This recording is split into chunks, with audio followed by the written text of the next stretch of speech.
What's good, everyone? It's your boy Mime Time here.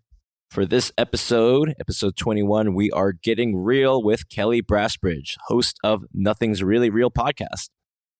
He's an expat from Murka who's lived in Busan, South Korea for quite some time. He's got a super entertaining, well-produced podcast filled with great stories and fun people. We talk about podcasting, how awesome and rewarding it is to connect with people, the creative life, and memories of regret. Memories of Regret is a section on Nothing's Really Real podcast. Kelly loves to bring people on so they can share stories of pain and shame from the past, and it's awesome. We even share a couple at the end of today's episode.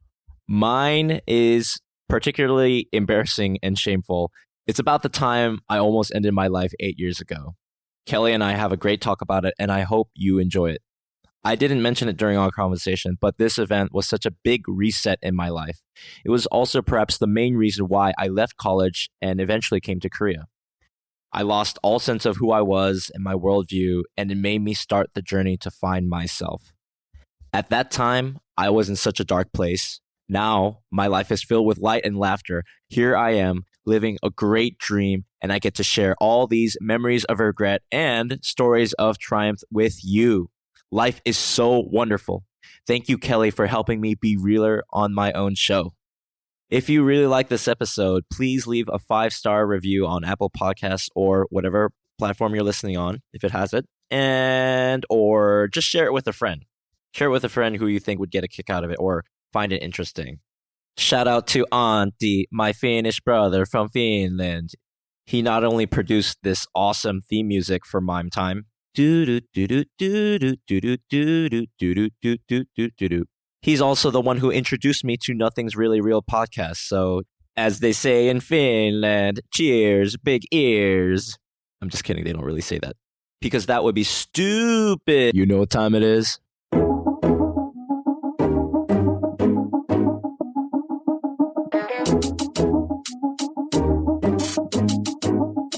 It's Mime Time.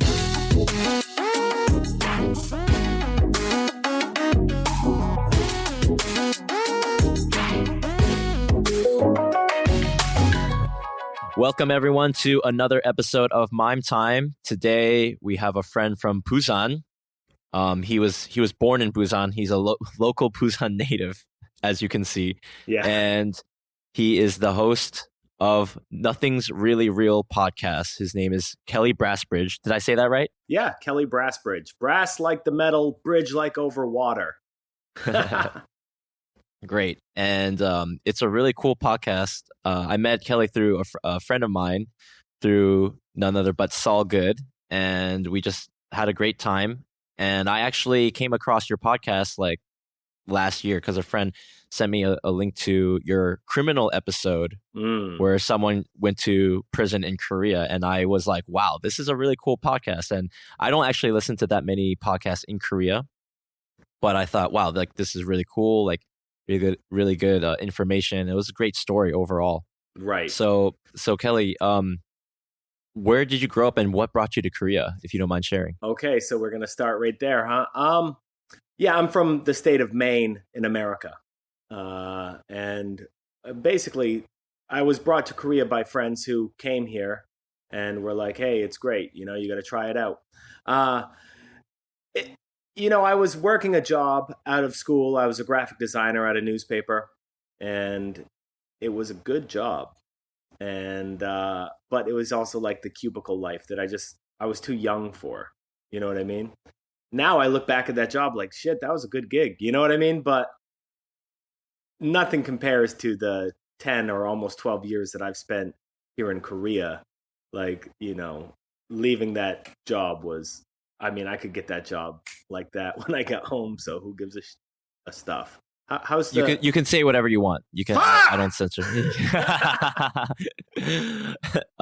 Can I ask what that job was, bro? Yeah, I was a graphic designer at a newspaper. I was in the advertising, section of. There's 3 major newspapers in Maine, and they're all owned by the same company. However, the newspaper business was going down anyway. Even at that time, that was in 2000. I got that job in 2004, and I did that for like 4 years. So it really wasn't going anywhere. There was room to climb in that ladder, but I was just too young to be sitting in a cubicle. So I came out for some adventure, started teaching English, obviously. But Korea afforded me a sort of. I was in Maine, so it's not like I was in the city. Uh, and there wasn't a lot of venues or avenues for somebody to, open mics or, creative like practices, whatever it is. And but once I got to Seoul, I started saving money because for some reason, Korea is way cheaper than even rural Maine. Also, not having a car, not having all these expenses, heating bills in the wintertime in Maine are ridiculous. So I started saving money and I started buying, like a MacBook and just like, microphones, and started making like rap albums, which, we can laugh at, but it was great. It was so wonderful to be able to like exercise this creativity that I never really was able to tap into when I was working a 40-hour a week job at a newspaper, or just not able to get on stages or perform or do anything like that. So yeah, getting into Korea really opened that up to me. And man, it made me a way cooler person than I was ever before. That's awesome, man. Because I did you grow up in a small town? Very small town, yeah. Yeah, I also grew up in a small town in Rhode Island. My family moved around the States a lot, but I would consider Rhode Island, New England to be where my hometown is. And to grow up in a small town, in the smallest state in the Union, to move to Korea 8 years ago was a big life change, right? Right. From being like the only Asian person that I knew around on a daily basis to being one of many Asians, being one of many Koreans. Right. In Korea was for me a total culture shock, and then having to learn the language, can touch my roots, find odd jobs here and there. For me, moving to Korea was the best decision of my life, and each year just gets better. Each year, like I meet cooler people like yourself. And the relationships that I already have, they just deepen in complexity, and like I can do more for my friends. I make more money each year. So. And I've traveled to other parts of Asia using Korea as my base. Like I've just had like the time of my life, and I'm really grateful to have this experience because I feel like I am living my best life now. We can't all be Dan Bilzerian and having quadruple sums or whatever, on like yachts shooting guns. I don't know who that is. Okay, you don't need to know. You don't need to know. But there's like, I think this is just such an amazing time in human history where we can fly to the other side of the world, right? Because our grandparents fly to the other side of the world and save up some money and do some cool stuff. Like you started a rap album, like, man, I'm kind of envious. I wish I did that, right? And even if we can just laugh at it, I'll have to listen to it sometime. Right. Even if we do laugh at you, at least you can say you did that. Because for me, I started going to open mics all the time and doing stand-up comedy, spoken word, guitar covers. And so for me, that was a rich and rewarding time where I got to meet such cool, entertaining people with their own stories. And I'm surprised we didn't bump into each other maybe sooner. Like, did you ever live in Seoul? I lived in Seoul in 2008 to 2010. So that was a long time ago. But I visit. But, I was thinking when you were saying that you have the same experience as me, where it's like we came to Korea. It was similar. And we... I think, is it just because we're getting older? You look like you're in your 20s though, right? You look like a young man. I turned 28. Yes. Last month. Happy birthday. Thank you. Well, I'm in my 30s. I'm 10 years older than you. But it's so funny because when I look back and when I was 17, I would be like, 17 is probably the best age in life, And then I was like 21 and I was like 25 and I was like, you know what? 25, that's the peak right there. That's where it's the shit. And it's just every age I keep going. Now, I swear, 38, I think that's pretty much right where you want to be. Even though, maybe 35, 38, but in that range, like, I just feel like, yeah, the older I get, the better I'm getting. But that's probably the way it is for everybody. Well, I I feel like, what's the word? Maybe you're like optimistically naive or naively optimistic, because I think that's just how your life has played out and you put yourself there. But I think for the masses, for most of humanity, like, they like 18, it really is their peak. And then, Yeah. like, they get some debt, they maybe go to college, gets a lot of debt, they get some debt and job. And Right. Yeah. I feel, Sure. I don't know about, I'm very fortunate to say that a lot of my friends have progressed in like their careers, and they've gotten like the house and the mortgage and the 2 cars and the dogs, and like they seem very happy. Maybe a little stressed out from work at times and the responsibilities. But I bet they're jealous of you and your lifestyle, right? Is that what Oh, you're getting at? they totally are. And Yeah. if they're listening to this, I love you guys. But I think what they're doing is great too. But I think my friends are also somewhat the exception. I think most people, they do sort of decline as the years go on, and they look back with perhaps more regret. And like, I'm not here to like condescend or judge them, But because I am. And I'm here to say that those people are losers. They're pathetic. And it's over. I don't know. Like, there's nothing really that can be done for them. So start considering an exit plan. That's what I'm saying. And I'm not, that's my opinion. It's not yours. You're very well dressed, by the way. I noticed that when I met you, had the what did the Italian guy call those suspenders? Oh, I don't remember. Remember? Either. But he had a in the UK they call them braces, actually. Oh, braces. That's what I think. That's what he called them. Yeah, wearing the braces. Yeah, and the bow tie. Some guy, I met some guy like a couple years ago, and he's from New York, and he said these are called, because he was wearing them too, and I was wearing them. And he said these are called braces. They're not suspenders, right? Suspenders are what farmers wear. Yeah. I'm like, okay. But anyways, I like to dress up this way because one is for like my podcast and marketing and personal branding. I started dressing like this just because like I wanted to look really cool and nice, because I work at a hip hop club in Itaewon for years, and I just wanted to dress like my best. And I thought like I'm always like meeting like cool people or successful entrepreneurs, businessmen, celebrities, models, or whatever. So if I dress to impress, then that will like have some benefits to it, like in my personal appearance and how I present myself. And also, like, if I dress like this, if I'm not dressed like a slob, then I also don't want to act like a slob. If I'm dressing like in a baggy t-shirt, baggy pants, then I'm gonna want to like, then I'm not gonna be, if I dress like this, then I'm gonna sit up straight, and I'm gonna look people in the eye, I'm gonna shake their hands firm, and I'm gonna be like a crisp, on point, polite gentleman, right?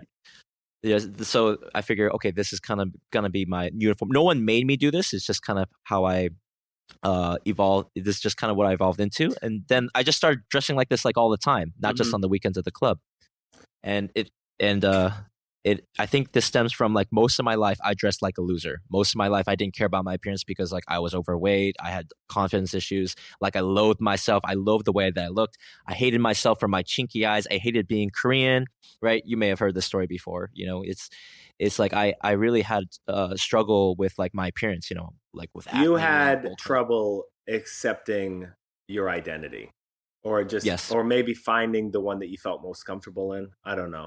It does seem like, though, through your podcast, what I've checked out, you're on sort of a self betterment, trajectory.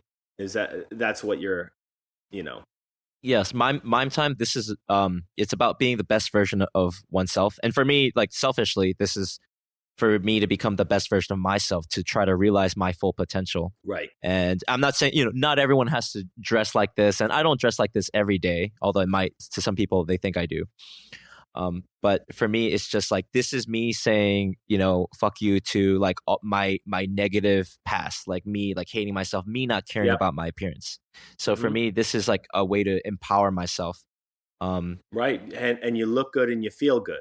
In turn, I do. When you sort of, hey, listen, I do that too. Because everybody does. And it's even like when rappers put on gold chains, it's like, yeah, I got this gold chain and I'm the shit, like it is. It's just like when I go out and if I don't really think too much about what I'm putting on, I might get a little like unconfident.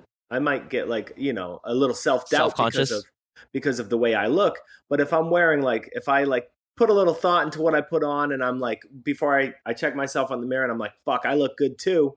You know what I mean? Then that's just gonna be something I can shake off. But, whatever. I also just wear t-shirts and shit too, like mostly stupid ass shit. Because I also get a kick out of not dressing nicely. I'll give you an example. I saw it from a friend when I was living in Maine. And I used to have a hard time picking up girls because it was a small town, small community. And it's like, if there's one hot babe, then she is just like, it's so funny because like she's a big fish in the small pond, kind of like what I am here in Busan. But I wouldn't really have a chance, and I would think so much about what I'm wearing and like make sure my outfit's dope and it looks wicked good. And then I was out at the bar, and one of my old buddies from high school shows up there, and he's wearing like swimming trunks. I mean, just like and a weird mismatched tank top, and he looks ridiculous, but he's having the best time out of everybody in the crowd. So then I said, well, what's he really doing? He's not giving a shit. He's not, I'd like to say fuck. He's not giving a fuck at all. And that's something that I also admired. So it's a weird mix because I like to look wicked good, but I also like to look like I don't give a fuck, Right. And I think as guys, as we kind of like grow in our personal journeys to get laid and to have any degree of intimacy, sexual or emotional, with the opposite sex, we try to learn something about game and like what works, right? Like, how does that guy get laid, and how does that guy get laid? Like, do you need like a Ferrari and like a really expensive suit and like like 6-pack abs and all this stuff to get laid, or and I think the general consensus is confidence. And so if going to the gym, working out, and dressing really sharply, if that helps you gain some confidence, to the point, if that gives you the confidence to the point where other women will find you attractive, then that's great. And then I think you can do that for a while until the point where you build up your confidence so much that even if you don't have all these other external things, which are also the result of your personal effort and intention, so that's not to be discounted. If you get to that point, then you can just dress casually or whatever. You're using it as a step to get there. To get to the place that you want to be. And I think, it seems like it's a necessary step for you right now. And I think you're right. You already have your future goals set out. And one of them is to lose the bow tie, maybe, so it's not going to be like, that's what I'm getting from what you're saying. You know what I mean? So, hey, cool. Yeah. You got a plan. I mean, maybe that's the goal of Mime Time. After a couple hundred episodes, I finally lose the bow tie. But I actually do genuinely love it. And, sure. But I would like to get on to the next question, which is like, what brought you to Busan? Because most people who come to most expats, who come from the West, who it's a bit simple. I got married when I was in Seoul. When I was in Seoul, when I got to Korea, I was like off the tail end of a relationship that didn't work out. Maybe it was like a year and a half. I can't even remember now. But it was like something like this relationship. I thought it was going to be the one, but it weren't. But I got to Korea and I was like, well, I'm single. It's not girlfriend time or anything, relationship time at all. And I played that way for like 6 months, and then I shacked down pretty easy. And I met this girl, and I ended up marrying her 2 years later. And she's Korean. And she lived in Busan. So she wanted to move to Busan. And I was like, yeah, sure, let's go. And Busan turns out that it's the best place to live in Korea. It doesn't have some of the things that Seoul has, which is like more outlets for community and creativity. But it's just way chiller. There's less traffic. It's easier to move around in. There's way less people. And then it's got beaches. So, I mean, I'm telling you, anybody listening to this, just move to Busan. Unless you really, really, really need a huge community. You know what I mean? But if you're like me, I'm cool with like 6 good friends and then my time, So However, I do want to say also that my wife and I have since divorced. So now, Oh, really? yeah. So that didn't work out. Unfortunately, there was no argument. It's just something that didn't work out. And now I'm actually moving back to America, like this month. Did you know that? Yes, which is why we're having this interview, this time together right now. Because like, oh, I finally met the guy who did Nothing's Really Real. Oh, I gotta have him on my podcast. So Yeah. Before I get out of here, so yeah, now I'm moving back to America, and it is sort of a result of the marriage not working out. It's just like, well, I might as well just move back and get back into the grind and start building there, because everything I've sort of built here, I wouldn't say that it collapsed. Everything family life wise has sort of gone away, but Kelly wise, everything's still here, right? Except for a little piece of my heart. So yeah, so that's the plan now, is like just go back. I want to go move to some cool city in America. I mean, there's so many places. And I want to start getting into the community there, arts community, and keep going with the podcast, keep Nothing's Really Real going, because I don't know how you feel about Mime Time, but Nothing's Really Real has been one of the most rewarding things I've ever done in my life. So how do you feel about is that similar to your experience so far? Or? well, you're at 79 episodes, Right. And I've only listened to a few. Like, I'm really enjoying what I'm hearing. And I have so many questions about podcasting, since you're a few steps ahead of me. I published my 20th episode last week, and Great. so far it has been very rewarding. And I think this is just something that compounds as time goes on, as more and more people go through even my earlier episodes, right? The evergreen content stuff that they can access. So far it's been very rewarding, and I'm kind of like, I wish I started this sooner. So Right. so like me coming to you is actually exciting for me, because I wanted to ask you, what's been the best part of podcasting for you? What's been like the most challenging things for you? And what gave you the idea? And also, okay, what gave you the idea?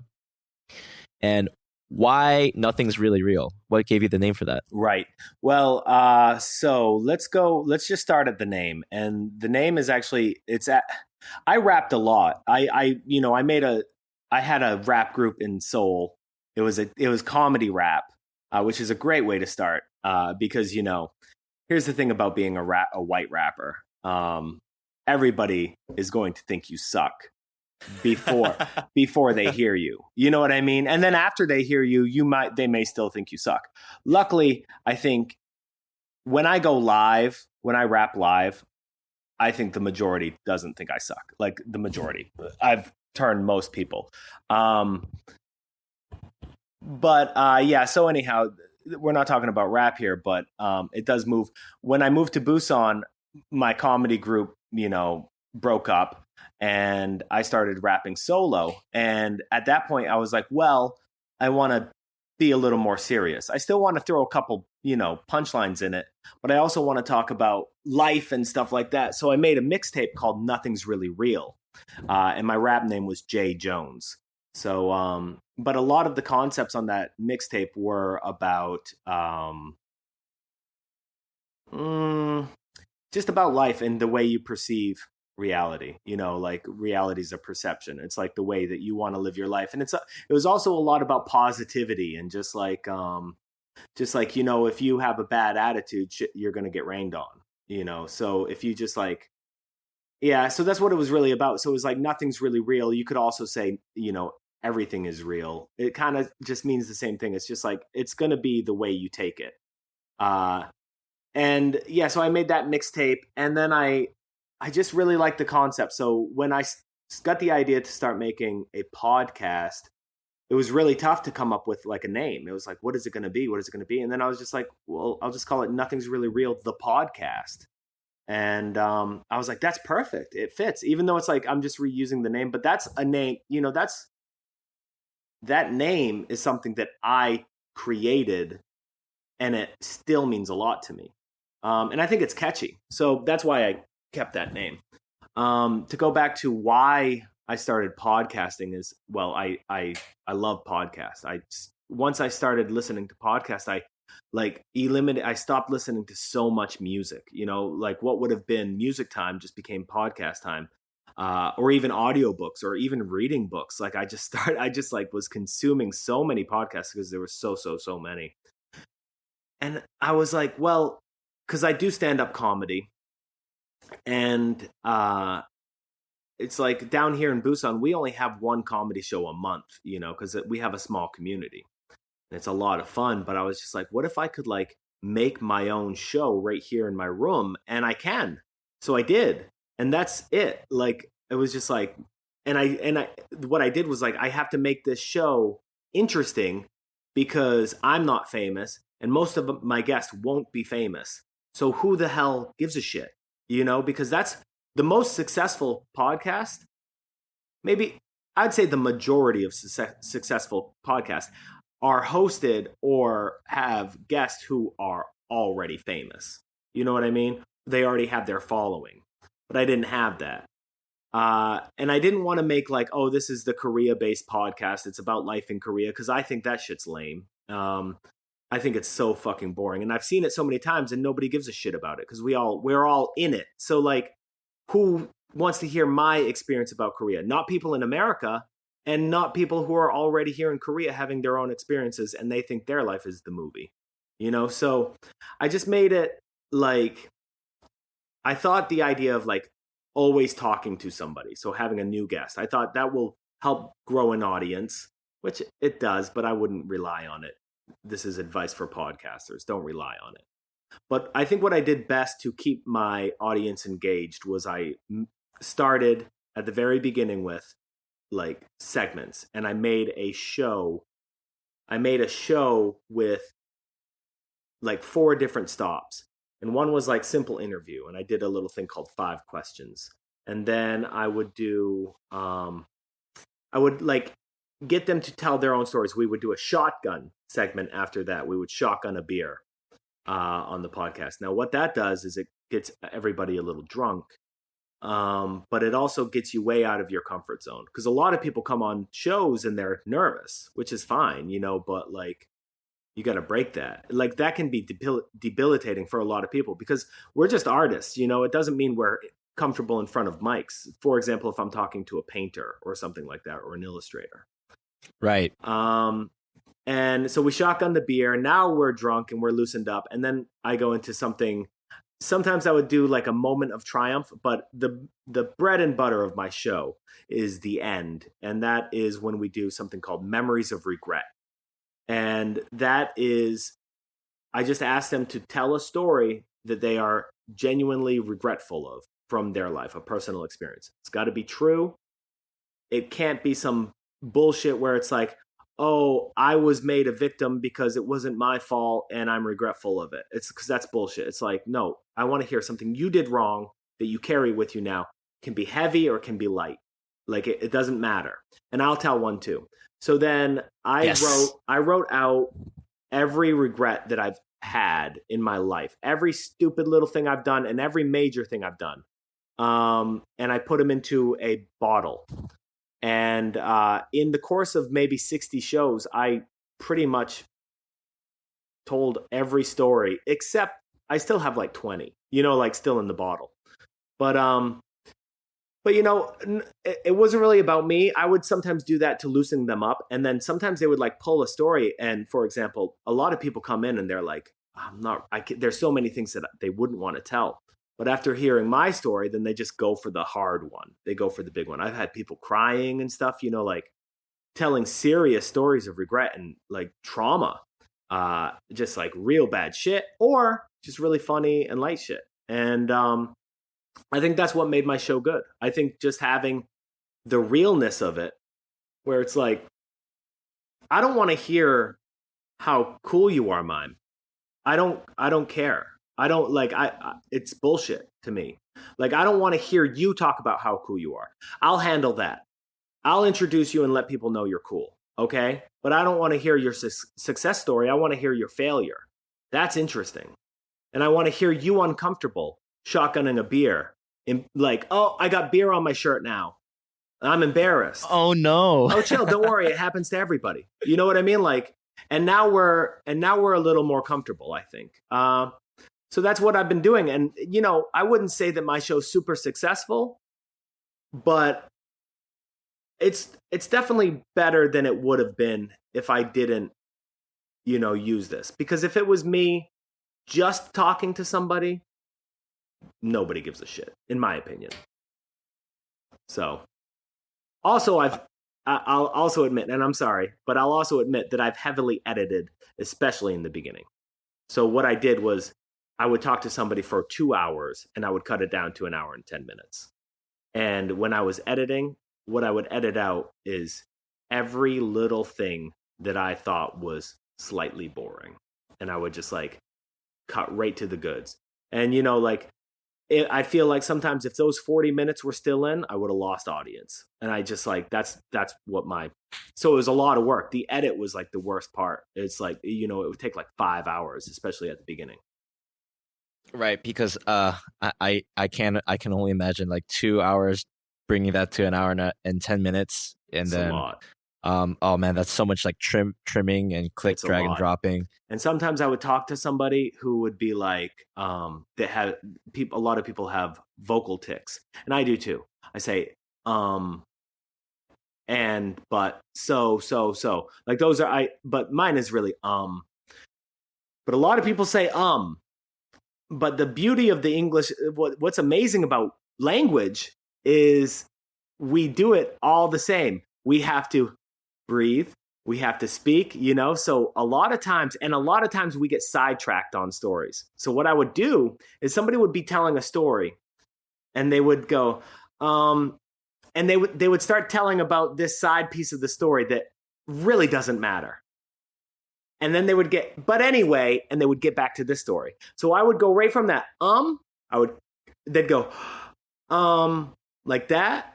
And I would, but anyway, and I would cut off the anyway. So I was walking down the street and then we're right back to the story, and it would like seamless. You can't hear it at all, but it was not easy. It took fucking a lot of time. I'm sure it did, and I'll be honest with you. I perhaps should have been doing more of that for the past 20 episodes, but I just sort of trusted that people who are listening to me in the beginning, especially, they're gonna just be listening because they know me, right? Mm-hmm. And then I send them like a direct link. So I sort of just give my audience some trust that like they'll listen to some of it. Although of course there are stretches of different interviews or episodes where perhaps like either me or the guest drags on a bit, and I just realized like, look, I can spend that time to edit that, because for me, I feel like I'm such a perfectionist. I know every single minute maybe there was someone who said something that wasn't like interesting, or the vocal tics, which drive me nuts as well. Right. But I really like, oh, if I spend that time on each episode, I'm sure it's worth it. And I think as podcasters, we should all do that post-production editing work, so we know what that feels like and we know that we can do it.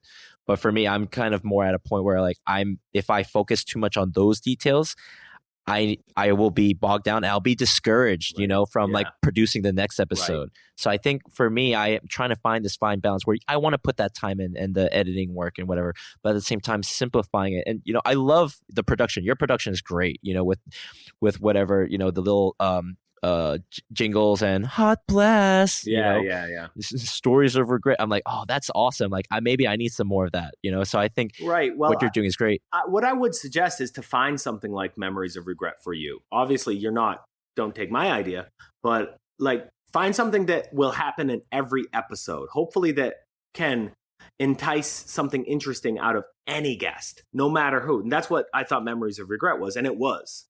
No matter who the guest was, they have something good, you know, and it was a way to find it. And then that can be your signature bit. And you can do that at the end, which I think is probably the best spot, or, you know, midway or anywhere. Because a lot of times also with the Memory of Regret, we would spend so much time talking on that story. If we recorded, you know, an hour and 10 minutes before we got there, we would never end the show. And I'll also say, and you wonder why I have a podcast. I certainly like to talk, but I'll also say that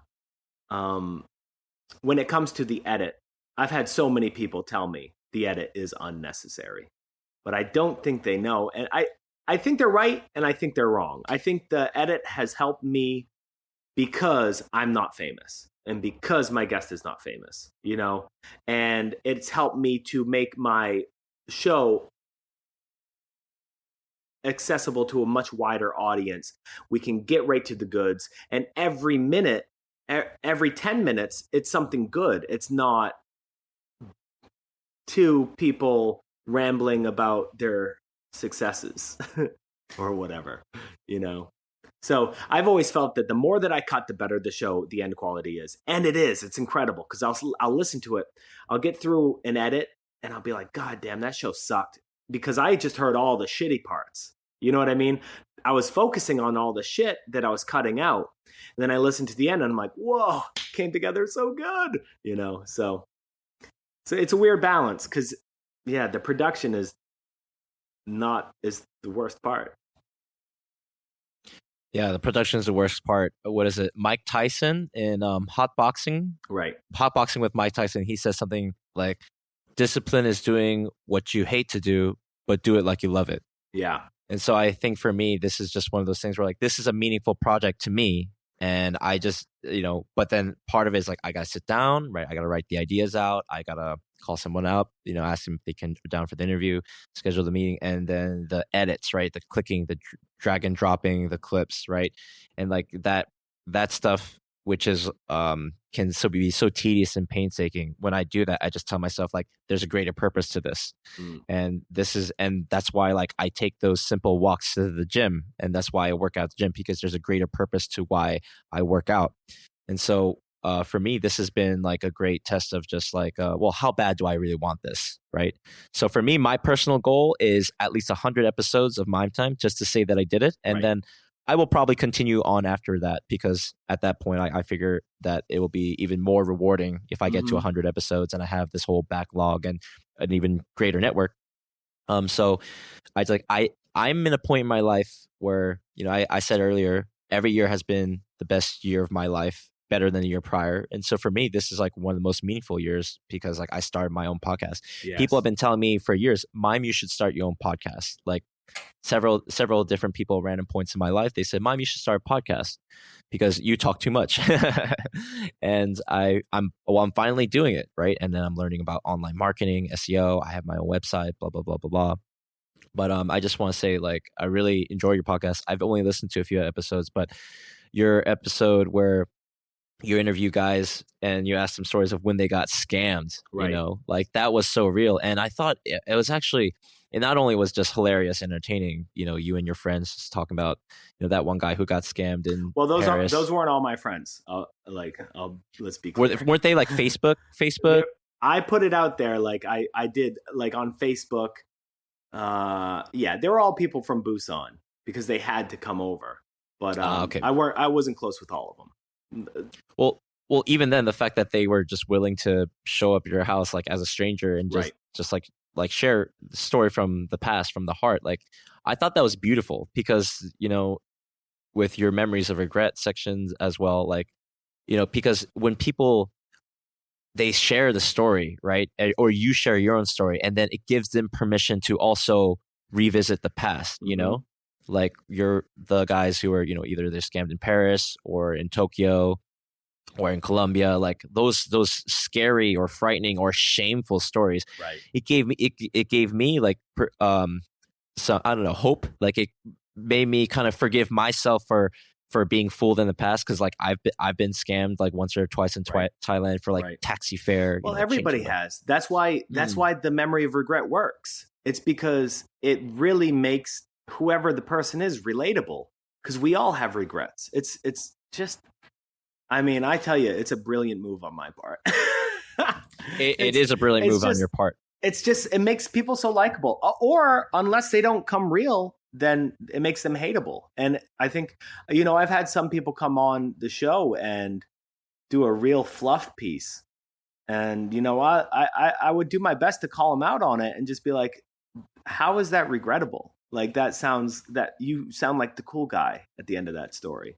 Like that doesn't really work. And listen, the listeners hate that. They want to hear the realness. And they never, I've had only a couple people bring regrets that were unrelatable, that were people didn't like. People were angry at the person for the mistake they made. And I would just be like, a big time, I'm like, it's not about regret shaming. The reason they're telling the story is because they regret it, you know? But very few. I think it's just because. Did you stick up for those two people? Yeah, I have. Was it unrelatable for you as well? Yes. Yeah, but I listen, and I'm not angry at them.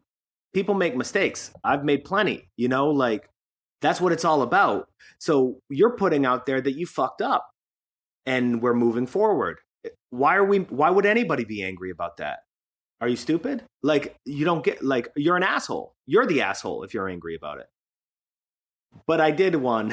We did have one. I think it was at my live show, the last live show. Fantastic show, by the way. It was just incredible. It's so great to have like an audience that wants to be part of that. But somebody told a regret story at that show, and it just wasn't, nobody could really get behind it. But the problem was the way that the story was told was sort of braggadocious. You know what I mean? Was sort of like, I'm not ashamed. And I sat there in front of the crowd who was jeering the person, being like, we don't regret shame, but also, don't you wish you didn't do that? And he'd be like, not really. And it's just like, okay, what can I do for you then? Like, you're creating this, I'm trying to help you, so. But, whatever. Fuck, man. I just had a ball. I've been having a ball. And meeting so many people. That's what's the most rewarding thing about this whole show is that, like, I have guests come on, people from overseas. Maybe they're doing shows through Busan or whatever. But I've connected with so many people.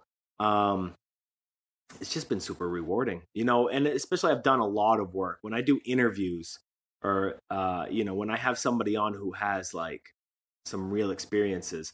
In the beginning, I do something called 5 questions, and it's just 5. First, we'll do like a pre-interview. Hey, what are you doing? Who do you, blah, blah, blah, blah. And then I'll be like, all right, once I get a little bored of that, about 15 minutes in, I'll go, I got something called 5 questions. And then I hit them with 5 questions that are just like really specific. And it shows that I have researched them, and it gets them to talk about themselves in a new way. That's not, oh, wow, you know about that. And like, you have to look at good interviewers. One, like, for example, Nardwar, who always has like crazy information about these people that surprises them that they know. They love that. Nobody doesn't like that. Just to show that you've really done your research. So that's happening in the first 15 minutes. And then they're like, wow, like, I'm a nobody, but you know so much about something I did 6 years ago. And I loved that project, so I'm so happy to talk about it now,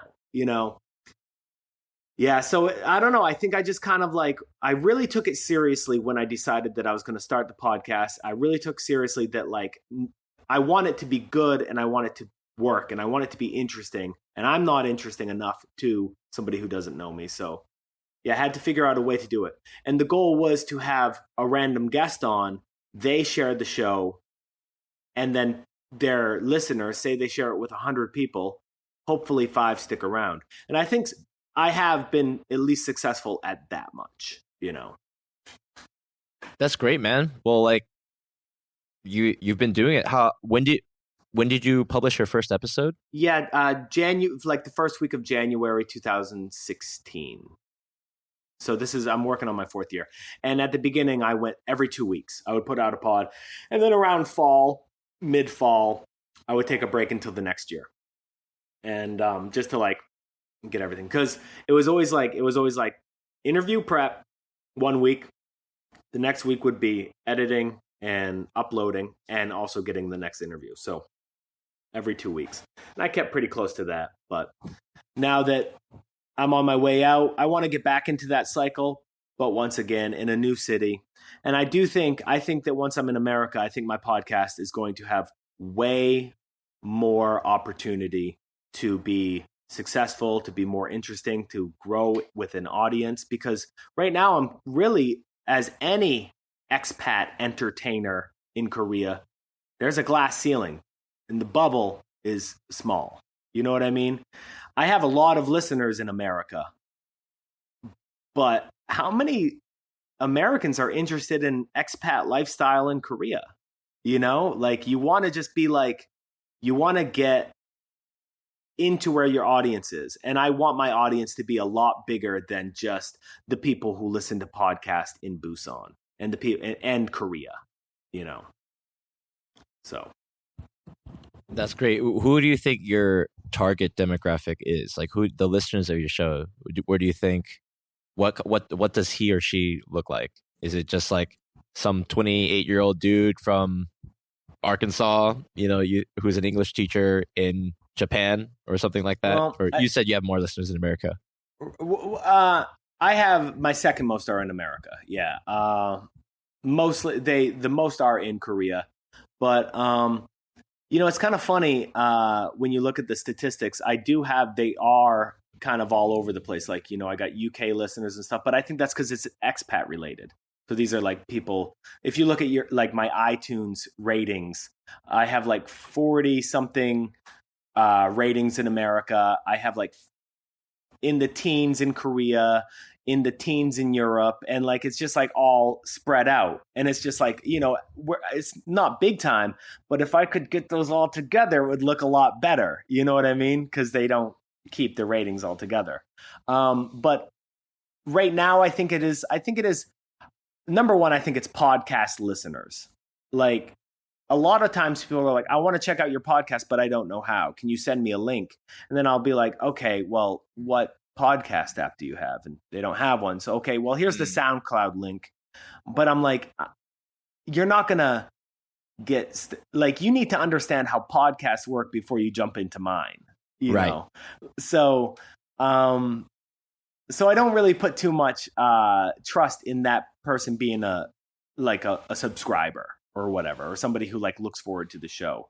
Because you really just got to know about podcasts before you just or a lot of people think podcast is YouTube, and that's not what it is. That's something else. That's a show,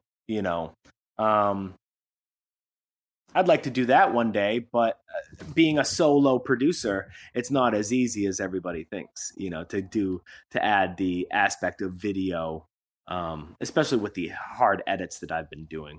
But so my demographic probably is, I just really don't know, man.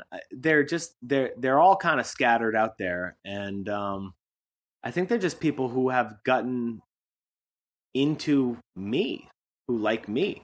I think they trust that I'll do my best to put on a funny, interesting, emotional show, and it's just kind of grown like that, I think. But what I think that I'll get in America is, for example, my goal is to move over to Portland, Oregon, where I think they have a pretty good arts community. And also, I've never been on the Pacific Northwest. I've never been on the West Coast for a little bit. And I think that I could jive there for a little while. Also have some close friends out there. But I'd like to get into that community. And then I think it might be kind of I think that community would be bigger than what I got going on here in Busan and Seoul. And I think that I could get deeper into that. And I think I could grow it. I'm going to have to kind of start from scratch with the same show. I'll maintain my audience that I have now because, as I said, I think they're in it for me, not really for who the guest is. And I think I'll just continue growing over there. But what I'll have is more access to real people with experiences. And there's just way more people, I could interview anybody now. There's so many artists in America. There's way more in, for example, Portland, Oregon, than there are in Busan or all of Korea. There's way more. And I think I'm going to have a lot of access. I think I'm just going to, and also with the quality of my show, cockiness a little bit, but I think my show is better than motherfucking most. I think. So that's awesome. Yeah, your production quality and the time and effort you put into each show, plus the fact that you're coming from the other side of the world, having lived as an expat abroad. I'm sure people will think, wow, like this guy's different. Not only is his production on point, but he's been living on the other side of the world in somewhere near China for like Right. 12 years or something. Right. And North Korea. I don't. Oh, you've been living in North Korea, right? Yeah. Right. So I think you'll also have that edge, right? And I'm sure you'll have your fun dealing with reverse culture shock, adjusting back into America. But I think, dude, like it's really awesome, the life you've lived here. I think that especially in Busan, which is even more like, it's not Daegu, but it's not Seoul, right? So you've been living not a somewhat atypical expat lifestyle, and you've had your own podcast. So I think, it seems to me you've lived a super interesting life here in Korea, and you can take all those experiences back with you, to America. So, going back to what we were saying earlier at the beginning about like, most Americans, like a lot of my peers, they may have never even left Rhode Island or like never have left New England, and then to be able to, even if you're just like some average Joe who, graduated from some college and some flyover state in the States, right? And then you come to Korea and you teach for English for a few years, you're already like more advanced in life experience than most of your peers ever will be. Yeah, I think that's true. I think I just have to find out a way to use those experiences to help me get a job that I like, so I'm not like cutting spoons out of sheet metal, while also trying to balance a career in podcasting and entertainment, because, that's what's going to kill me the most, is that like I still have to get money. So I have to figure out the business end of creativity, which is something that's always eluded me. I mean, same here, and like it's going to be a while before, like, let's say I really monetize my podcast. But as I tell myself, I mean, yes, I do want to get money, but for me, this is like a passion project. Right. So I think, and I think for me, the challenge will be to like kind of know when to sort of say transition into finding ways, to monetize on it. But in the meantime, I'm just focused on, focusing on building content, pushing it out consistently, and slowly building my listenership. Right. I want to ask you, like, do you remember the first time you like had a listener or some experience with your podcast? You're like, oh, this was worth it. Like, I'm so glad I started this podcast. My first episode got more feedback than any creative project I've ever done. So immediately there, I was like, this works. Like any creative, like, and, rap albums, music videos, just comedy shows, all of them. And, I truly think that I'm good at the stuff that I do, but I think that people accepted me in this position more than they accepted me in any of the others. So there was that. However, now these days, it's like every time I go out, somebody wants to, man, it's insane, to be honest. Obviously people want to talk about the show, or they want to let me know they listen, which is just, thank you. Thank you for listening. One of the coolest things about being a podcaster, and you might get this as well, but people are hanging out with you and you don't even know it.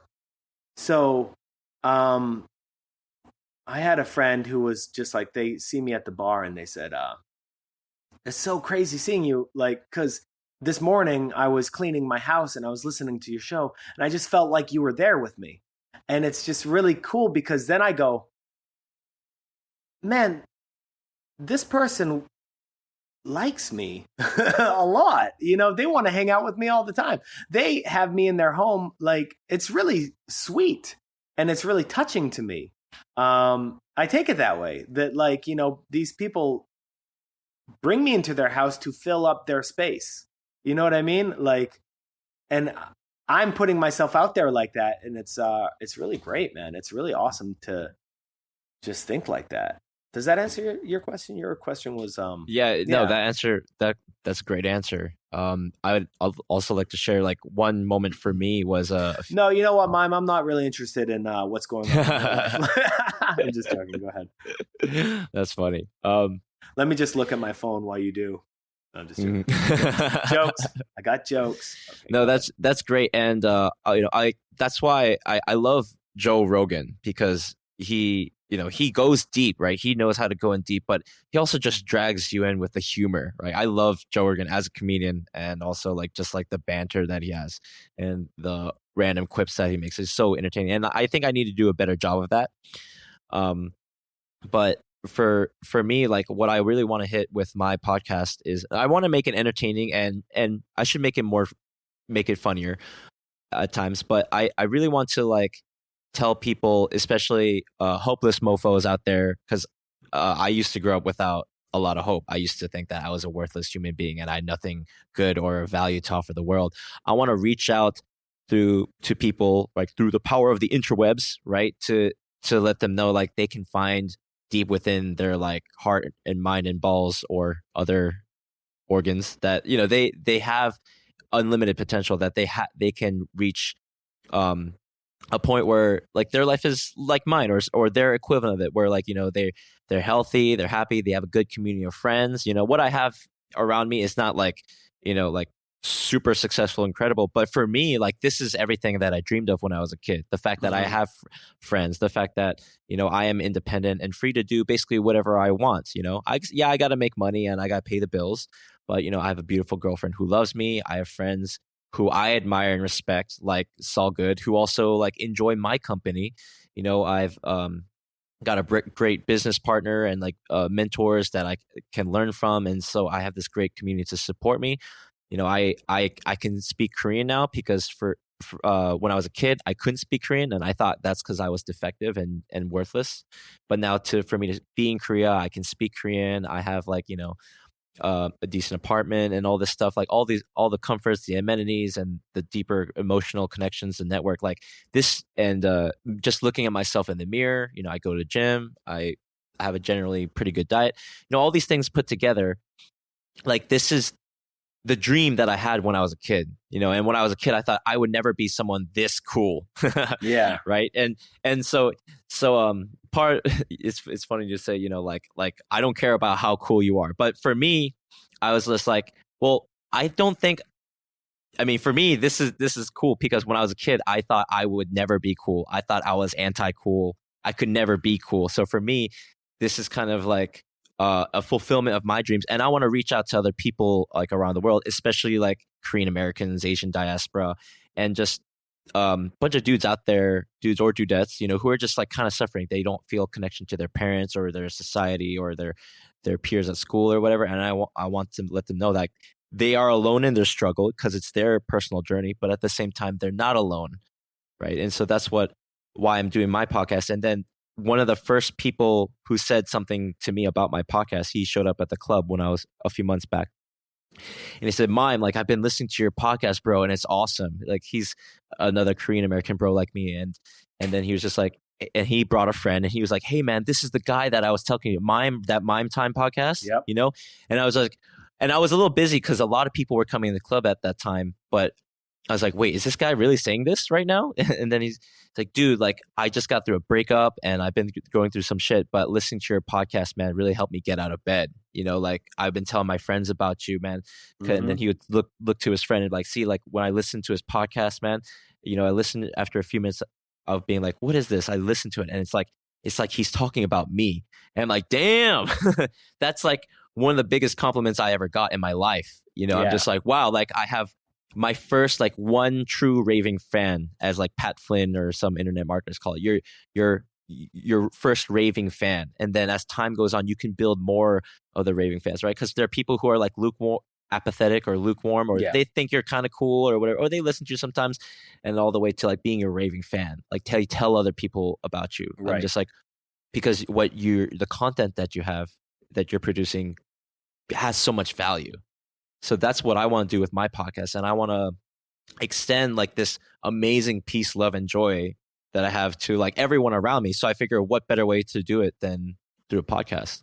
And now you and I are talking, and I'm really grateful to have you on here, man. Like this is really cool. Yeah. And I only wish that we connected sooner. And I also wish that I lived in Busan. Like I'm pretty jealous.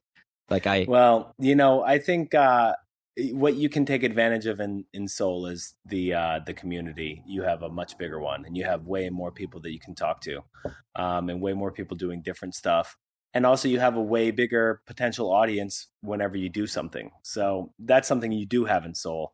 What you don't have, though, is good weather. You don't have privacy in the streets. Not that you do really. I mean, but man, it's just so crowded up there. It just makes me uncomfortable. But you got great tattoo artists. You got awesome like clubs and places to chill, and way more celebrities like or people doing shit. Thank you for that. Would it be tacky for me to ask you to share a memory of regret? Well, I was going to ask you to share one, but let me. Yeah. We can close out with these then. Yeah, let's do it. Sure. Let me just pull up. I have a list of regrets here that are remaining that I haven't told on my show, but some of my best ones have been already told. But let me just take a list here, and I'll read a couple off, and I'll let you choose the story. I wrote regrets. Regrets. Is that the regret that you didn't learn how to spell? My spelling is pretty bad. Okay, leftover memories of regret. 3. I'll give you these 3. Okay, and you choose. You choose which one. First one is driving Brooke home with mom. Driving Brooke home with mom. With mom. Okay. The next one is Dylan's orgy porn. The last one is campground hot biker boy. I'm curious about them all. Driving Brooke home with mom, Dylan's orgy porn, or campground hot biker boy. Okay, I want to go with number 2. I'm quite curious. That's the best one. Okay, so this is Dylan's orgy porn. Dylan's one of my best friends from high school. I have a lot of very close friends from high school, but this is a guy that like we came of age together. Anyway, I'm in college, and Dylan worked for his side job was like web design and inventory for a porn DVD shop, an online porn shop, and he had a ton of porn DVDs. Like when I went to his place in college, and I was like, he was just like, hey, check out all these fucking pornos. And he like opened up this cabinet, and it was just like, right? But this is in probably 2003. And it's like the internet wasn't really that great. You know, there was like Kazaa and LimeWire. You could like download viruses there and sometimes pornography. But there wasn't like YouPorn or just like some simple way to get porn.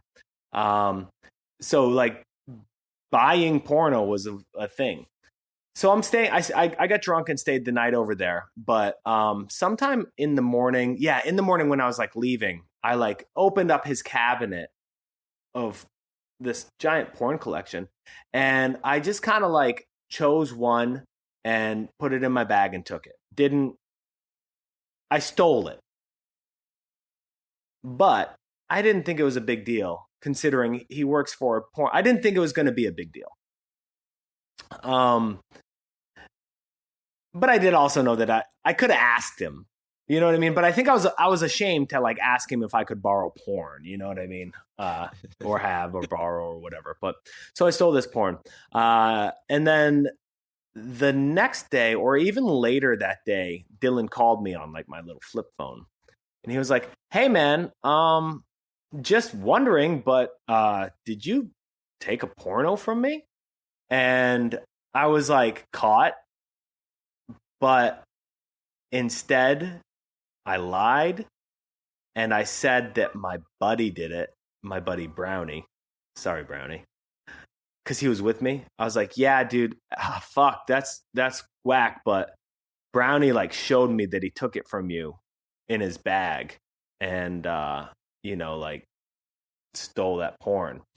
And the reason I did that was because Brownie didn't have a phone or a car. Like Brownie was like isolated, and I knew Dylan wasn't going to go call him out, and he wasn't able to call him on the phone. So that would be the end of it. And it was the end of it. But I passed the buck off and blamed my really good buddy. And nothing ever came of that, but I never forgot it. And I think I should like come clean with Dylan one day, and probably Brownie as well. But Yeah, that's Dylan's orgy porn. That's a regret. Wow. What? The regret's not stealing it necessarily. The regret is more about lying and fucking passing it off to my buddy, which is so fucking lame. Well, it's not like he lost his job or anything like that, right? Right. No, of course not. It was just a fucking part of his big porno collection. And you got to think, though, also, that big porno collection, how long did he keep that? It's not like he has it now. It's not. He must have just thrown it out at one point. And also, it probably wasn't too long. It's not like a porno collection is something you keep forever, or even for like a year. Like, it's not that cool of a thing. So, like, also whatever. Yeah, especially because it gets so sticky. Yeah, exactly. I couldn't believe that he caught me. You know what I mean? Like, he knew that something was missing, and then called me up and was like, "Motherfucker, you stole porno from me." I was like, "Oh no, fuck, dude, no, I didn't." Brownie did, and I knew he couldn't check on it, so I knew it was a good alibi. And but yeah, he probably like went on forever thinking Brownie's a scumbag and didn't let him into his house anymore. You threw Brownie under the bus, under the porno bus, the orgy porno bus. I'm such a scumbag. I have so many tales about me being such a fucking scumbag, really. And that's what my memory regrets are. And like sometimes audience members would be like, you were such a piece of shit when you were a teenager and in your young 20s. And I was. And that's why I kind of get a kick out of that. But it's also like being that way helped me be a better person. So anyway, that's how memories of regret work. Coming clean. It's like therapy. Oh, coming clean. I see what you did there. Oh boy. What do you got for me then? What's yours? Let's see. I should just write them out like you did, because I think that would be also like very therapeutic and all that. You should write out. Yeah, you should write them all out, because these are probably some of the best stories of your life. So you should like write out every big and little one, and then like narrow them down and share them, just share them with people, because there's no sense bottling them up. And I also feel like people like me a lot more because they know all of my bullshit. They know all of my faults. They know that who I was and who I am now. And I think it's likable. I think being a scumbag in your past is likable, and I think fucking up is likable. So, yeah. So what do you got? Give me an option. Or if you have something that you want to tell, do it. There's a couple. It could be when my father died. Okay, I'll give you one option. My father died, and then number 2 is I almost died. Like my father passed away. That's number 1, and number 2 is I almost killed myself. All right, let's talk about suicide. Okay. Number 2, the time I almost killed myself. And actually, have you talked about this on the pod before? No, I don't think I have. I've told friends about it, but basically about. Now wait, is it going to be okay if I laugh? Oh, dude, totally. You can say whatever. Because I like to cut the tension. Okay, go ahead. Yeah, that's fine. Because you're here now. So yeah, go ahead. So basically, I mean, actually, there's a lot to laugh here, but basically, like a little less than 10 years ago, I was finishing like my first year of college. It's been such a long time. Hold on. But basically, I was going through this rough period in my life where I was very strict, like conservative Christian growing up, and especially in my teens and going into college, like I was really serious about my faith. And I was one of these people who said that the Bible is inerrant and the earth is 6,000 years old, to give you a picture.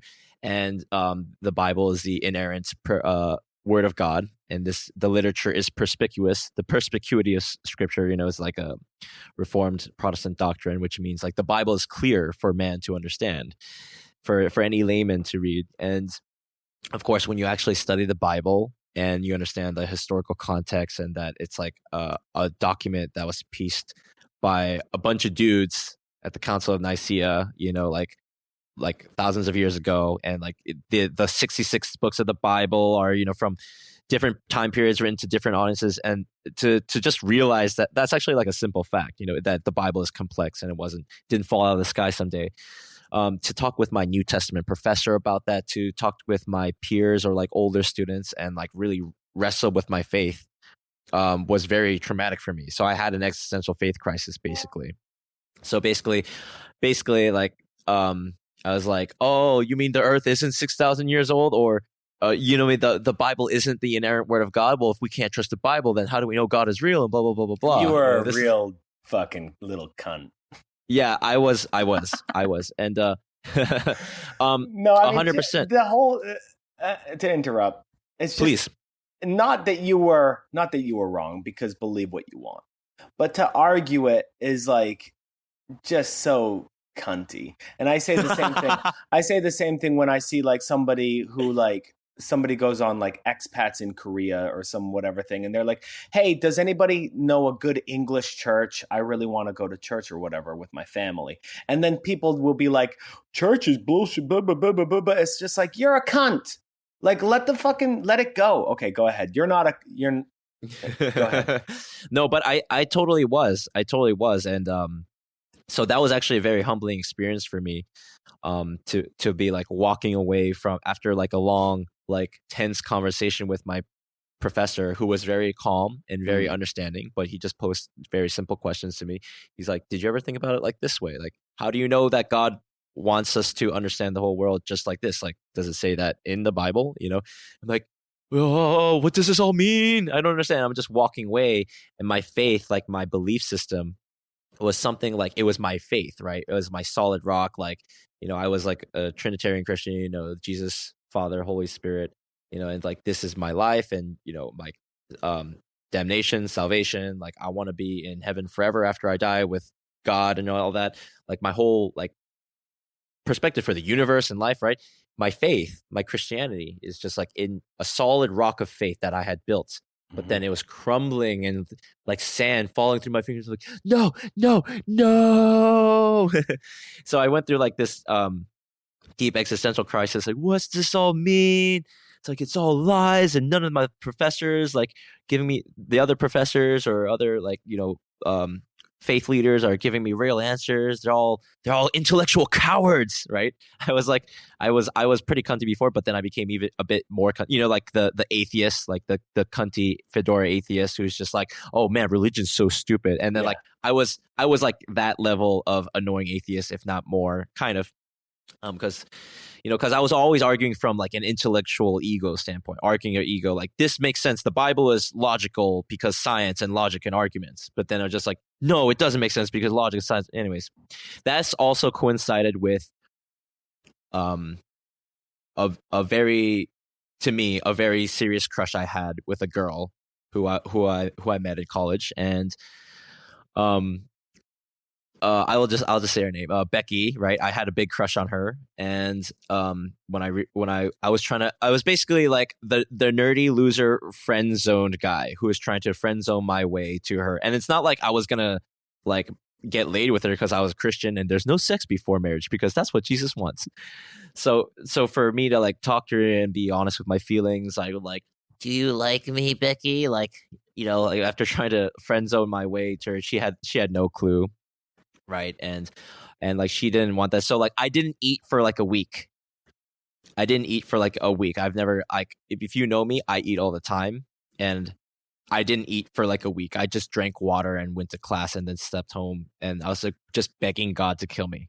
So my regret here in the story so far is just like that I was so cunty, and that I was so like arrogant in my views, that I wasn't humble, and that I was also just like a friend zonable loser.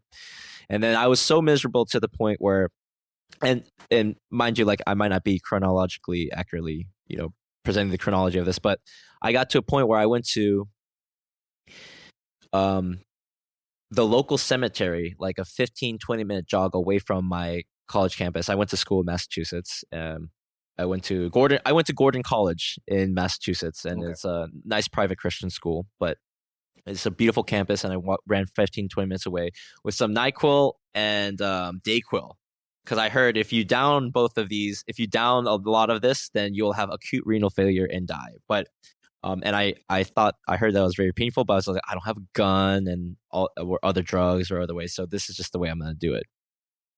So I sat in front of this. You're tube dealing center. with self-rejection. You're dealing with being rejected by the girl mostly, though. This is what like really brought this on. I would say, yeah, that was more than 51%. But if I had just, but then like it was also like a lot worse because like I don't have a God to believe in anymore. Like I don't have like a reason to live anymore because like that was like my reason to live, which was my religion. You're 20. Like 19. Okay, 20. so you're 19. So in your 19 years, everything that you had built up, and these are the most emotional years of a man's life, I believe, where we are going through our most hormonal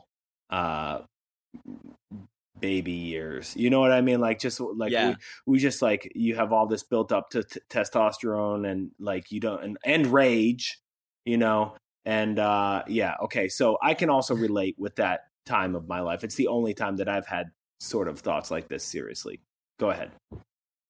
Yeah, I mean, I've throughout my life, like I've had moments where I was miserable or like I just wanted to die. But like that, the first time I actually tried to do something about it, you know, I sat by with my bottles of NyQuil and this journal, which I happen to have by me. Whoa. I've had this since college.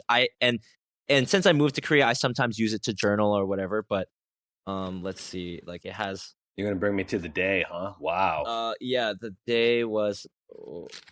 It's April 2012. Okay, this is 2012. Not long ago. Yeah, this was like right before I came to Korea, literally, like a few months prior. So, Tuesday, April 10, 2012, 9:57 a.m. I bought a bottle of Dayquil and 2 bottles of NyQuil from the Gordon College bookstore for $30.25. Tyler asked me if I felt a little sick. I told him yes. Blah blah blah. Here I sit at the Iron Rail Cemetery next to Andrei Bortkiewicz, born 1951, died June 9, 2008. I thought I'd never leave a suicide note. It seems so pointless. Blah blah blah blah blah. This is bunch of gibberish. Because you're like tripping. Because if you drank them, you're hallucinating. No. The thing is, like, I did this. I wrote all this. Like I wrote like friends' names, and I told them, and I wrote that I love you. Right? These are like friends' names. Oh my gosh, like, I love you. I wrote to like random people who meant anything to me that I went to school with, like staff or whatever. And then to a note to the girl who I had a crush on. There were a couple girls I had crushes on, but anyways, long story short, I wrote this and like I had all my thoughts written out. I was on the edge, right? Like I was about to drink it all. I'm scared, right? Because like if you actually do try to commit suicide, if you actually try to take that first step, or like you're sitting on the proverbial ledge and you're actually trying to do it, my body stopped me. Like I could not just down the whole thing, right? And so what I did was I took a few sips. And I laid down, and I was like, okay, maybe I will slowly sip this into oblivion and end it all. And then I'm looking up, and it's a beautiful day, like blue skies and some white puffy clouds. It's a beautiful day, and I get drunk. Like I get high off this. I get high for the first time in my life. I got high for the first time in my life, off of like anything, you know, like I was a straight edge Christian kid. I never got like drunk off alcohol or anything, not even buzzed. Mm-hmm. And then I'm just like, I had this experience, like it's just like euphoric, you know, this the getting the high of the chemicals and the Dayquil / NyQuil, and then like the sky is just so beautiful and it's just empty, right? And I thought like, then this realization came to me, which is like, well, I don't have faith anymore. Like I don't believe anymore. And you know, like, okay, so the girl that I really, really like she doesn't like me. Okay, so whatever. I'm at ground zero. I can start something new. I can walk back to campus, back to my next class or the dorm room, and I can just see what happens. And that was 8 years ago. And This is actually perhaps in a way not a story of regret. Like I'm glad. I regret, the stupid, like being who I was and being cunty and all this stuff and being such a loser, such a friend zoneable loser, and like not understanding. But this is a story of like triumph as well. Yes, triumph over this, because what you really want to do is you want to go back and slap the shit out of yourself and be like, you have so much to learn about this world, and it's just so silly because you and that boy are not the same. You have grown so much. It's just ridiculous. And that's the way I think about any time that I got busted up over a girl. Not that that's what all this was all about, but throwing myself around my apartment like, it's over. And it's just like, it's not over. Your life's going to get so much better than this measly, piddly ass shit. It's so silly. So I don't know, like, yeah, it's definitely a regret. That's a heavy fucking story. But the moral is drugs are good and they will save your life. Yeah, I mean, yeah, perhaps like if you're like a strict, like dense energy, pent up, like conservative Christian kid like me, maybe take you some need acid, high, do some mushrooms, try something different, get out, try a different headspace. It's not going to hurt, especially if you're thinking about actually hurting yourself to the end. Why not try something new? Smoke a joint or something and try something new, right? Maybe gay sex. If you're a Christian and you're really hurting, you can't get the women. Maybe it's because you're a homosexual and there's nothing wrong with that. So give it a shot, right? See if you like it. And then if that doesn't work, try something new. Do something else. Steal your friend's orgy porn. Maybe that's what you're into. Who knows?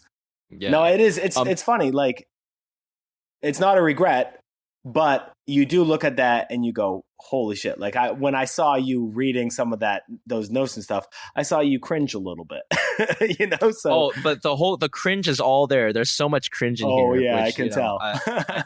Maybe another time I'll share it with like people in the world. But and the story actually doesn't end there. I went back to like my next class, and then the police came because a friend of mine had told the police had told the authorities. It was either my counselor who I told that because I told my counselor and I told a friend of mine that I was going to do this. Mm-hmm. And so either or called the police, and then the police took me out of class. Like I was in class. I'm like, and they said I had to go into an ambulance to the hospital. So I did that. I went to the hospital. And they're like, why? It's like, why are you here? And it's just like, I'm having suicidal thoughts because the Bible is not inerrant. literally, I said some BS like that. Yeah, in truth, like some guy who's just like trying to work his shift, some medical worker, and he's just like, I don't give a care, and he totally didn't care about my problems, and I don't blame him for that. But yeah, and right, he's not a counselor. He's just trying to see if you need to have your stomach pumped or not. Right, something like that. And so, but like I was like, I'm totally fine. I don't want to go. Like I'm not going to do anything, but the police said that I had to get in the ambulance and all this stuff. But, yeah, I mean, that was 8 years ago, and what a journey, man. I mean, like, and and the fact is today, you still don't know shit. It's true.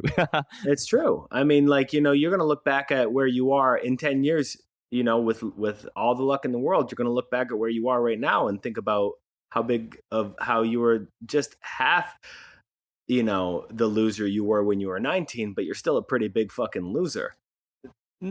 That's hopefully the way you think. You know what I mean? Because that's what the journey's all about. Yeah, I think about like me 4 years ago after having lived in Korea for 4 years. I'm just like, man, that guy was such a loser. Right. But he wasn't. He was just a kid. That's all it was. He was just a kid. You were just a kid. I give a lot of leeway to people who make mistakes in their formulative years. You get as you should, just because I know I made a lot of mistakes and a lot of bad choices. But that's a whole nother, conversation. Just like when you're young people, it's crazy to think that like young people are celebrities and shit, or even could be, because it's just like, I think about how dumb I was when I was older than them. And Whatever. What are you going to do? So there you go. Memories of regret. I'm glad that you're on your way to being a better person. And yeah, that's tight. Thank you so much, Kelly, and thank you for coming on the show. I think we'll wrap up with that. But if you wouldn't mind briefly just sharing, if you could talk to your 20-year-old self and give them some life advice, what would you tell them? Yeah, that's actually man. what I'd like to ask my guest. If I would even listen to myself, you know what I mean? It's so funny. I would probably be like, who's this old guy? even if I was like, yeah, that's definitely me, but man, that guy's a loser. It's probably what I would think because I was so arrogant. And it's just, but what I would say is do it now. Like everything that you're dreaming about, nobody's going to do it for you because that's what I was waiting for. A collaborator or somebody to help me make a mixtape or somebody to help me. Podcast didn't exist back then, but I would hint about that because then I could be way bigger at this shit. But no, basically it'd be like rapping, and it'd also be like graphic design. And when I got out of school, I was like, I got to get a job. But it's just like, I could have just, why didn't I? Fuck, I could have taken business courses too. I think I wish I had that a little bit too. But what I would just say is just do it. Nobody's going to do it for you. It's do it yourself only. That's it, only. Because nobody's going to pick you up. Because everybody you ever meet is only trying to do it for themselves. So the only way that somebody's going to help you is if it benefits them only.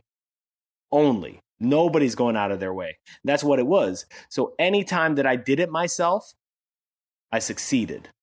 Or if I didn't, everything has been a success in a way. You know what I mean?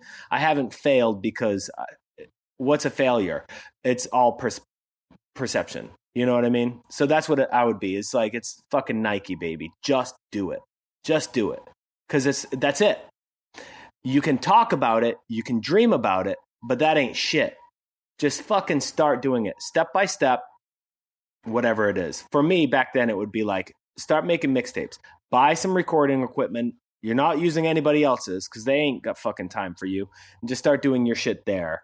And if I was putting out the raps that I was capable of in college, I would have had way more people around me. You know what I mean? Because I was capable. I was capable, but I wasn't doing it because I was like, I need to work with this other person who's doing it. And they were like, who the fuck are you? Like, some stoned dummy? Like, I'm doing my shit, not you. Right? So that was something that I didn't get until I was like almost, like 28, 30. Like, that I had to, if I wanted something, I would have to do it myself. So just do it. Not follow your dreams because that's a little cliche, but yeah, just fucking do it. If you don't talk, done. Yeah, that's awesome. I would also give myself some advice. And again, podcasting wasn't around by then. And I'm 28. I'm 28 now, and I started my podcast. You're ahead of me, man. You're ahead of me. You really are. You're way ahead because you're younger and you're starting out. You really are. You're on a better. That's good. Keep it up. I'm gonna keep it up hard. Thank you, dude. There's one last thing I want to say which is like, I love the cover art for your podcast. If Nothing's Really Real, with the blue background and the guy laying down. Like, Is that you? Did you draw that yourself? Yeah. I'm a graphic designer. So right. That's what my degree is in. So yeah, that's my logo. And the logo is actually me lying down. This is gonna be nerdy. I don't know. Do you play video games? Yes. Okay. Do you know Dark Souls? Yes. So that lying down image is an image from when you play online in Dark Souls, you can do like emotes, and like you can like point at somebody, or you can like go yes or something, like, or come on or whatever. And that's one of them, is just like lying down flat back. And I would always do that. So one day I was I just did that. I was like doing these for like people on the internet. I was doing like these Dark Souls emotes in like reality in public. And that was one of them. And then when I was like making my design, I was just like, that emote is like so tight that it's just like giving up on the world. And also that's a pose I've done quite a lot. If I was like on psychedelics or something like that, a lot of times you just want to lie flat on your back in the grass and stare up at the sky, and that's really what that is. I'm trying to pull up the image so we can put it on the screen, but I don't know. It's not. And of course, like I'll put your podcast in the show notes, so then people can actually see, and they can listen to your podcast as well. So, and the reason why I'm curious is because like I love that. There's the original photo that is brought from right there. So wow. Yeah, whatever. So thank you. Especially with that blue background and the title, Nothing's Really Real. Like when I first saw that, I remembered the moment that I tried to kill myself. It was in a green cemetery, green grass field cemetery. I was laying down on my back like that, except next to a tombstone.